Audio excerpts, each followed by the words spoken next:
दोन एससी समाजाच्या युवांची हत्या सख्खे भाऊ होते।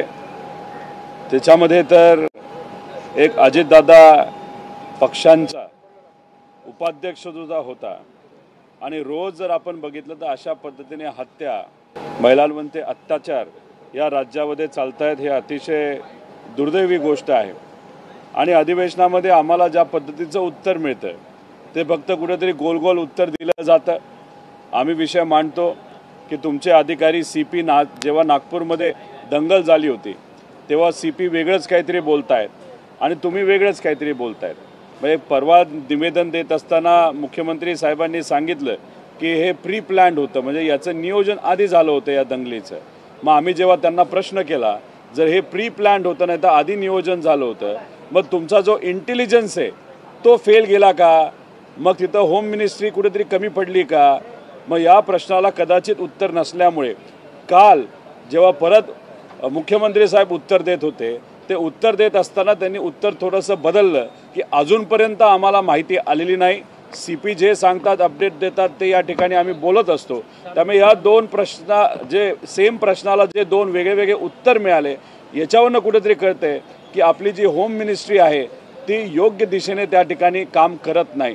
त्याच्याचबरोबर काल फडणवीस साहेबांचं भाषण जर आपण ऐकलं तर प्रत्यक्ष अप्रत्यक्षपणे तिथं नितेश राणेंना त्यांनी टोमणा मारलेला आहे।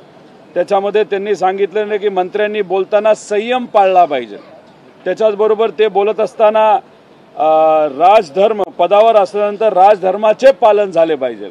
माझं असं म्हणणं की अप्रत्यक्षपणे एवढ्या गोष्टी मुख्यमंत्री साहेबांनी बोलण्यापेक्षा जर नितेश राणेंना सांगितलं असतं की राजीनामा दे तर ते जास्त योग्य ठरलं असतं मला असं वाटतं।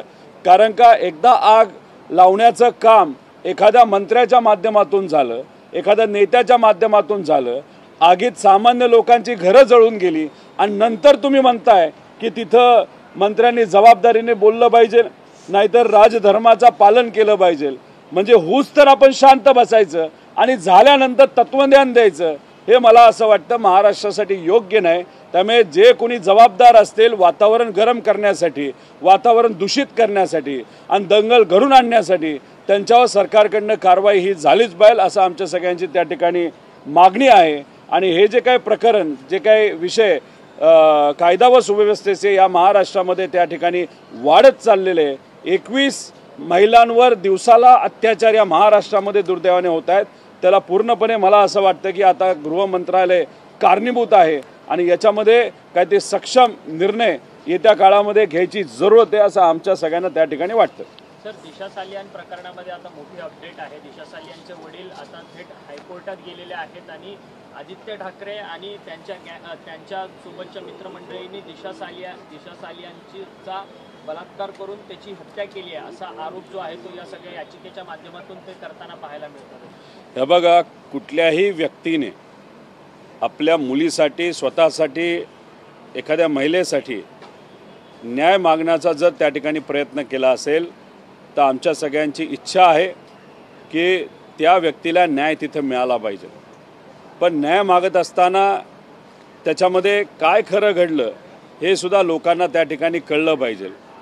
कारण का 4 वर्षापूर्वी आपण जर बघितलं जेव्हा सुशांत सिंगची हत्या झाली होती नाहीतर तिथं सुसाईड झालं होतं आणि दिशा सालियनचं सुद्धा त्या ठिकाणी तिथं जे सुसाईड झालं होतं याच्यामध्ये त्यावेळेस त्यांच्या आईवडिलांनी वेगळी वक्तव्य केलं होतं। आता ते कदाचित 4 वर्षानंतर त्यांना असं वाटत असावं की न्याय मिळावं म्हणून ते कोर्टात गेले असतील। जे काय असेल ते योग्य पद्धतीने त्या ठिकाणी सगळ्या गोष्टी झाल्या पाहिजे अशी आमची सुद्धा इच्छा आहे। फक्त आमचं एवढंच मत आहे की तुम्ही बघाल आजपासून पुढं म्हणजे पुढचे काही दिवस हे भाजपकडनं याचं वेगळ्या पद्धतीने राजकारण केलं जाईल। कारण दिशा सालियानच्या वडिलांनी त्यावेळेस सांगितलं होतं कोणी या बाबतीतलं राजकारण करू नये, पण आता राजकारण सुरू आजपासून झालेलं तुम्हा आपल्या सगळ्यांना त्या ठिकाणी कळेल। कारण का भाजप जेव्हा राजकारण करतं त्याच्यामागे काही ना काहीतरी त्या ठिकाणी हेतू असतो। आता तो हेतू कसा की जेव्हा बिहारचं इलेक्शन होतं तेव्हा सुशांत सिंग ज्यांनी सुसाईड केलं होतं त्याचं बिहारच्या इलेक्शनमध्ये राजकारण हे भाजपकडनं मोठ्या प्रमाणात केलं गेलं होतं। आता तुम्ही जर बघाल टायमिंग फक्त बघून घ्या की आता आजपासून BJP वाले याच्यावर बोलायला सुरुवात करतील आणि 4 महिन्यानंतर बिहारचं इलेक्शन तिथं आहे।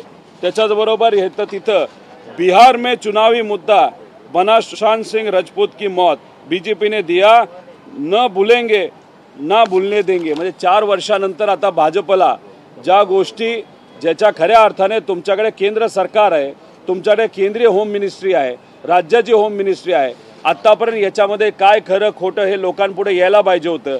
4 वर्ष तुम्ही आता शांत बसला। आता भाजप हा मुद्दा बिहारच्या इलेक्शन आणि महानगरपालिका मुंबईच्या इलेक्शन समोर बाहेर काढतो, तुम्हाला त्या ठिकाणी बघावं लागेल। म्हणजे एखाद्या व्यक्तीचा मृत्यू सुसाईडच्या माध्यमातून का होईना ते झाला असेल तरी त्याचं राजकारण हे भाजप करतील, हे आजपासून त्या ठिकाणी आपल्याला दिसेल। पण एक तुम्हाला आत्मविश्वासाने सांगतो की आदित्य ठाकरेंचं नाव घेतलं गेलं आहे, पण मी आदित्य ठाकरेंना फार जवळून त्या ठिकाणी ओळखतो। त्यांचा स्वभाव, त्यांचा संपर्क, ते ज्या पद्धतीने त्यांच्या मित्रपरिवाराच्या संपर्कात असतात, ह्या सगळ्या गोष्टी बघितल्यानंतर मला असं वाटतं ते 100% खरं आहे की ह्याच्यात किती काय केलं तर आदित्य ठाकरेचं नाव एक तर जुळू शकत नाही आणि याच्याशी आदित्य ठाकरेचं काही घेणं देणं नाही असा आत्मविश्वास माझ्यासारख्याला त्या ठिकाणी वाटतो। फक्त याच्यापुढं त्यांचं कुटुंब जे करेल त्यांना न्याय मिळावा अशी माझी इच्छा, पण भाजप याच्यापुढं काय करणार आहे हे आजपासून तुम्हाला फक्त दिसेल, ते आहे राजकारण भाजप करेल असं आम्हा सगळ्यांना त्या ठिकाणी वाटतं। आणि याच्यावरच आमचा प्रश्न आहे, SIT जी फॉर्म झाली होती त्या SITचं झालं तरी काय हे लोकांना तरी त्या ठिकाणी सांगण्यात यावं। पण SIT पण शांत, सगळं शांत, आता मात्र सगळं त्या ठिकाणी बाहेर कुठेतरी आणण्याचा प्रयत्न हा फक्त इलेक्शन पुरता बीजेपी करेल का काय असं त्या ठिकाणी माझ्यासारख्याला वाटतं। जी याचिका केलेली आहे त्या याचिकेमध्ये तिच्या सालियांच्या वडिलांनी याचिका केली आहे, त्यामुळे त्यांनी आरोप केला की किशोरी पेडणेकर यांनी त्याच्यावरती दबाव टाकला होता की नितेश राणे यांच्याविरोधात प्रेस कॉन्फरन्स घ्या म्हणून आणि आम्हाला नजरकैदेत ठेवलं होतं। हा बघा, आता त्यांनी तिथं ॲलिगेशन केलंय, आज त्यांनी त्या बाबतीतलं वक्तव्य केलेलं आहे, ते कोर्टात गेलेलं आहे। आणि मी एक तुम्हाला सांगतो, एक तुम्ही समजून घ्या की या विषयावर तुम्ही माझं जर म्हणणं विचारत असाल तर मुनगंटीवार साहेबांनी जे म्हणणे व्यक्त केलेले ते माझं म्हणणे आहे। त्यांचंसुद्धा म्हणणं काय आलं आहे की सुयाच्या टोकासारखं सुद्धा त्याच्यामध्ये मला काय वाटत नाही चुकीचं घडलेलं आहे। आणि मग याच्यात जे काही न्यायालयामध्ये निर्णय घेतला जाईल तोच त्या ठिकाणी आपण मान्य केला पाहिजे। माझं सुद्धा हेच मत आहे की ह्याच्यामध्ये टोकासारखं सुद्धा मला काही तथ्य वाटत नाही, पण न्यायालयाने जो देईल तो निर्णय त्या ठिकाणी आपल्या सगळ्यांना मान्य केला पाहिजे। मुनगंटीवार साहेबांचं हे वक्तव्य आहे ते माझं सुद्धा आहे असं आपल्या सगळ्यांना समजून घ्यावं लागेल। नेहमी आपण बघतो की जेव्हा जेव्हा अधिवेशन काळामध्ये नेहमी दिशा सालियांचा मुद्दा जो आहे तो पुढे केला जातो किंवा त्याच्यावर त्या संदर्भात वेगवेगळे आरोप केले जातात, तर आदित्य ठाकरे यांना अधिवेशनामध्ये ते गप्प राहायला पाहिजे म्हणून हा मुद्दा उपस्थित केला जातो। नाही, आता कसं आहे की तुम्ही जर बघितलं की जेव्हा औरंगजेबचं प्रकरण तापवण्यात आलं होतं तेव्हा भाजपला असं वाटलं की चला अधिवेशनामध्ये लोकांचं लक्ष, आमदारांचं लक्ष, मीडियाचं लक्ष हे काही प्रमाणात आपल्याला विचलित करता येईल, पण हे करत असताना त्यांच्यावरच बऱ्यापैकी हे प्रकरण शेकल्यासारखं आता जाणवायला लागलेलं आहे। RSSली सुद्धा भाजपला आता वारेवर सोडून दिलेलं काल त्या ठिकाणी आपल्या सगळ्यांना बघायला मिळालं। अशात आता वेगळं प्रकरण कुठलं? आता ठीक आहे, मी म्हणत नाही की जे दिशा सालियांचे वडील आहेत त्यांनी मुद्दामून आत्ताच तो विषय त्या ठिकाणी काढला त्याच्यावर न बोलता, पण आजपासून तुम्ही बघाल भाजप आता औरंगजेबला त्या ठिकाणी विसरून आता ह्या प्रकरणाला मात्र त्या ठिकाणी वारं देईल, या प्रकरणाला थोडंसं मोठं करण्याचा प्रयत्न त्या ठिकाणी करेल। त्याच्या मागे फक्त राजकारण असेल, दुसरं कुठलीही गोष्ट त्या ठिकाणी नसणार। नितेश राणे या प्रकरणात सातत्याने आरोप करतात, नितेश राणे सातत्याने आदित्य ठाकरे असेल किंवा या सगळ्या प्रकरणी आरोप करतात आक्रमक। माझं म्हणणं आहे की आरोप करणं एका बाजूला, दुसऱ्या ठिकाणी तुमच्याकडे जर काही पुरावे असतील तर देऊन हा विषय तिथं संपवा। तुमचं सरकार येऊन 3 वर्ष झालेली आहेत, आधीचं आणि आत्ताचं धरलं तर या 3 वर्षात तुम्ही या बाबतीत काय केलं तुम्ही सांगा। दिशा सालियांच्या बाबतीतले तुमच्याकडे पुरावे आहेत असं तुम्ही बोलता, पण तुम्ही फक्त बोलताच, करत तर काहीच नाही। आणि मग त्याच्यात तुम्ही 3 वर्ष काय नाही केलं। बरं, आता महानगरपालिका आणि त्या ठिकाणी बिहारचं इलेक्शन याच्यात मात्र हा विषय अचानक ठीक आहे आला असला तरी आता तुम्ही त्याच्यामध्ये अजून हवा देणार, वातावरण गरम करणार। मग असं म्हणायचं का की महाराष्ट्राच्या नावावर तुम्ही तिथं बिहारचं इलेक्शन लढणार आहात का? आणि याच्यामध्ये पूर्णपणे कोण कारणीभूत असेल हे जर महाराष्ट्राचं बदनामी या ठिकाणी झालं तर मला असं वाटतं की नितेश राणे, कारण का ते बिना पुराव्याचं त्या ठिकाणी बोलत आहेत। दिशा सालियांचं प्रकरण आता तरी गाजत असलं तरी संतोष देशमुख हत्या प्रकरण 100 दिवसांपूर्वी झालेलं आहे।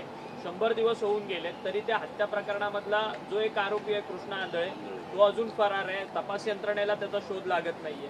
हे बघा, सूर्यवंशी प्रकरण त्याला न्याय, त्या कुटुंबाला त्या ठिकाणी न्याय मिळालेला नाही. देशमुख परिवाराला न्याय मिळालेला नाही. फक्त की हे सर्व सामान्य कुटुंबातली लोक आहेत. हे जे सगळे इतर, हा जो विषय आहे तो सेलिब्रिटीचा विषय असल्यामुळे कदाचित BJP तिकडं जास्त वळल्यासारखं आपल्याला वाटतं. माझं म्हणणं आहे दिशा सालियनला पण न्याय मिळालाच पाहिजे, पण त्याच्याचबरोबर सामान्य कुटुंबातल्या लोकांचा त्या ठिकाणी मृत्यू जो झाला आहे, जो मर्डर झालेला आहे, आणि मर्डर कुणी केला हे लोकांना त्या ठिकाणी माहिती आहे. देशमुख परिवाराचा की काही नेत्यांच्या मित्रांनी त्या ठिकाणी केलेलं, नाही तर कार्यकर्त्यांनी तिथं केलं आहे. त्यांना मात्र तुम्ही बाजूला त्या ठिकाणी ठेवता. त्याच्यामध्ये काय नाट्य झालं हे अख्ख्या राज्यांनी त्या ठिकाणी बघितलं आहे. आणि अशा प्रकरणामध्ये सामान्य लोकांचे जे प्रकरण आहेत ते बाजूला ठेवून आजपासून जर भाजप वेगळेच प्रकरण त्या ठिकाणी हातात घेत असतील तर त्याच्यावर कुठे आपल्याला म्हणावं लागेल की हे सरकार सिलेक्टिव्ह पद्धतीने त्या ठिकाणी काम करतं. का दुसऱ्या बाजूला आम्ही सातत्याने त्या ठिकाणी म्हणतोय कोरटकरला पकडा, सोलापूरकरला त्या ठिकाणी पकडा, त्या बाबतीत तुम्ही काहीच करत नाही, पण इथं येऊन भाषणं मात्र तुम्ही तिथं देत आहात. त्यामुळे कुठेतरी मला असं वाटतं की हे सरकार काम करत असताना राजकीय गणित मनामध्ये ठेवून त्या नाही तर कारवाई त्या ठिकाणी करता असं आपल्या सगळ्यांना म्हणावं लागेल. त्यामध्ये शरद पवार यांच्याबद्दलचा प्रश्न त्यांना विचारला असता भरोसा न ठेवू शकणारा व्यक्ती म्हणजे शरद पवार, असं देवेंद्र फडणवीस कालच्या एका मुलाखतीत म्हणाले.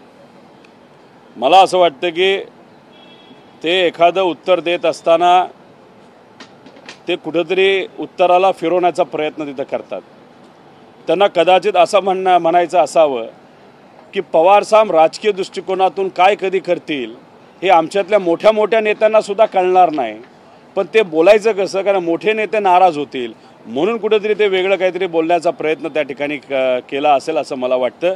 पण याच्यातच कुणीही तिथं असलं तर हे जे उत्तर त्यांचं त्या ठिकाणी असलं असतं तर मी मात्र त्या ठिकाणी निषेध केला असता. शरद पवारांचं कौतुकही केलेलं आहे. त्यांचं म्हणणं की केंद्रामध्ये जर पवारांचे प्रगल्भ नेते असते, विरोधी नेते असते तर कामकाज अधिक सुरळीत प्रकारे चाललं असतं. ते राहुल गांधींना टॉन्ट मारताना पवारांचं कौतुक करताना पाहायला नाही. बघा, आता शेवटी पवारसाहेबांचा अनुभव हा 55-60 वर्षाचा आहे आणि आजपर्यंत तुम्ही जर बघितलं तर कधीकधार राजकीय किंमतसुद्धा मोजावी लागली असेल तरी पवारसाहेबांनी एखादा महाराष्ट्राच्या हिताचा, विचाराच्या हिताचा निर्णय घेतलेला आपण सगळ्यांनी तिथं बघितलेला आहे. त्या अनुषंगाने कदाचित पवारसाहेबांबद्दल त्यांनी जे काही तिथं 4 चांगले शब्द काढले ते खरेच आहेत, पण ते 4 शब्द काढत असताना ते किती खरे असले तरी कुठेतरी राहुल गांधीला टोमणा मारण्यासाठी बोललं असं समजून चालणार नाही. पवारसाहेब हे पवारसाहेब आहेत, त्यांच्यासारखा नेता बनणार नाही पुढे, हे मात्र या ठिकाणी मी आपल्या सर्वांना सांगतो. विरोधी पक्षाने आज परिषदेमध्ये कामकाजावर बहिष्कार टाकण्याचा निर्णय घेतलेला आहे. अर्थात काळ्या फिती लावून ते बसणार आहे, मात्र उपसभापती जर डायसवर बसले तर कामकाजात सहभागी होणार नाही असं सभापती राम शिंदेच्या विरोधात अविश्वास प्रस्ताव वरच्या सभागृहात मांडण्यात येतो. आणि आज महाविकास आघाडी सगळे आमदार जे आहेत ते राज्यपालांची भेट घेणार आहेत. वरच्या आणि खालच्या सभागृहामध्ये त्यांना नीट कामकाज करू दिलं जात नाही, विरोधकांचं ऐकलं जातं. अहो, खालच्या सभागृहात आम्ही जेव्हा बसतो, जेव्हा एखाद्या विषयावर चर्चा असते तर त्या विभागाचा जो प्रमुख नाही तर कॅबिनेट मंत्री असतो तो तिथं असणं फार महत्त्वाचं असतं. कारण का लोकांच्या हिताचे प्रश्न मांडत असताना मंत्री असेल तर मंत्री त्या विषयावर नोट लिहून उत्तर जेव्हा दिलं जातं तेव्हा ते उत्तर दिलं जातं. ते उत्तर आम्हाला दिलं जात नसतं तर त्या उत्तराच्या माध्यमातून लोकांच्या अडचणी सोडवल्या जातात. पण आम्ही जेव्हा बोलत असतो तेव्हा मंत्री कुठलाच पुढं नसतो. राज्यमंत्री बसलेले असतात, ते कुठेही काही लिहित नाहीत. त्याच्याचबरोबर सेक्रेटरी तिथं असतं. कारण त्या गोष्टींवर लिहिणं, नमूद करणं, काही गोष्टी नोट करणं हे महत्त्वाचं असतं. न अधिकारी असतात न मंत्री असतात. मग कुठेतरी सरकारला असं वाटतंय की विरोधी पक्षाचं कुठेही काही ऐकलं गेलं नाही पाहिजे, नाही तर विरोधी पक्ष बोलण्यासाठी तो ठिकाणी बोलत असेल तर मला असं वाटतं की हे योग्य नाही. त्यामुळे काल ज्या पद्धतीचं नाही तर आज पद्धतीचं कामकाज या अधिवेशनामध्ये झालेलं आहे त्यात लोकांचं हित कुठेही मनामध्ये न ठेवता जे मंत्री होते ते न इथं बसले होते न वर बसले होते, ते होते तरी कुठे, का कॉन्ट्रॅक्टर बरोबर बसले होते हे मात्र त्या ठिकाणी आम्हाला सांगता येणार नाही. पण जी पद्धत असते ती पद्धत सत्ता पाळली जात नाही. त्यामुळेच काल आम्ही सगळ्यांनी त्या बाबतीतला विरोध केलेला आहे आणि आज सुद्धा त्यांची तीच पद्धत असेल कामाची तर त्याचा सुद्धा विरोध आम्ही सर्वजण लोकांच्या बाजूने त्या ठिकाणी करू.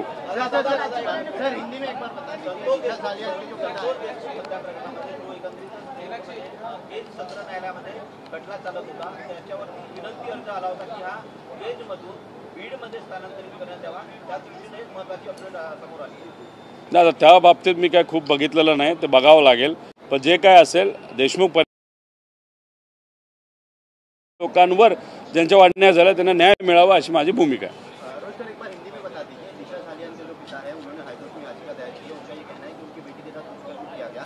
आदित्य ठाकरे का उसमें नाम आ रहा है और उनके जो अन्य सहयोगी हैं उनका भी नाम आ रहा है. देखो, कोई भी व्यक्ति जब अपने फैमिली के लिए, अपने बेटी के लिए, अपने पत्नी के लिए या कोई भी महिला के लिए या कोई भी व्यक्ति के लिए जब न्याय मांगने की कोशिश करता है तो हम उनके साथ हैं. वो कोर्ट में गए हैं, कोर्ट में उन्होंने विनती की है. अभी हमारा सिर्फ यही कहना है, जो बीजेपी के एक मंत्री, माजी मंत्री है, आमदार है, कि यहाँ पे हमको लगता है कि इसमें जो एलिगेशंस आदित्य ठाकरे के खिलाफ किए गए उसमें तथ्य नहीं है. लेकिन न्याय व्यवस्था है तो हम न्याय व्यवस्था पे विश्वास रखते हैं कि न्याय व्यवस्था जो निर्णय देगी उस पर हम सबका विश्वास होगा. इसलिए हम वेट करेंगे न्याय व्यवस्था इस बारे में क्या करती है. देखो, मैं बोल रहा हूँ कि मैं दिशा सालियान के जो पिता है उनके बारे में रहा हूँ, लेकिन आज से आगे आप देखोगे तो भाजपा अभी इसकी राजनीति करेंगे ऐसे हम सबको लगता है. क्योंकि जब अनफॉर्चुनेटली इनका सुशांत सिंह का जब सुसाइड हुआ था 4 साल पहले, तब वहाँ पे बिहार में इलेक्शन था. तो बिहार में जब इलेक्शन हुआ था बीजेपी ने इस तरीके से एक व्यक्ति जो आज दुनिया में नहीं है, उन्होंने सुसाइड की है, उन व्यक्ति के बारे में राजनीति की थी बिहार के इलेक्शन के लिए. फिर उसके बाद उन्होंने स्टेटमेंट लिए थे, न भूले हैं न भूलने देंगे. अभी 4 साल आप तो भूल गए. अभी इलेक्शन आने के पहले, मतलब 4 महीने पहले, अगर ये विषय का राजनीति अगर बीजेपी करता है जो आज से करेंगे वो आप देखोगे, तो फिर उसको क्या कहोगे कि अभी वापस बिहार का इलेक्शन आ गया, महानगर पालिका बम्बई का इलेक्शन आ गया, तो उसमें आप अभी राजनीति लाओगे तो ये गलत चीज़ है. तो हम सबका कहना है कि जो न्याय व्यवस्था है, जो भी निर्णय न्याय व्यवस्था देगी उस पर हम सबका विश्वास है. कोणी केली?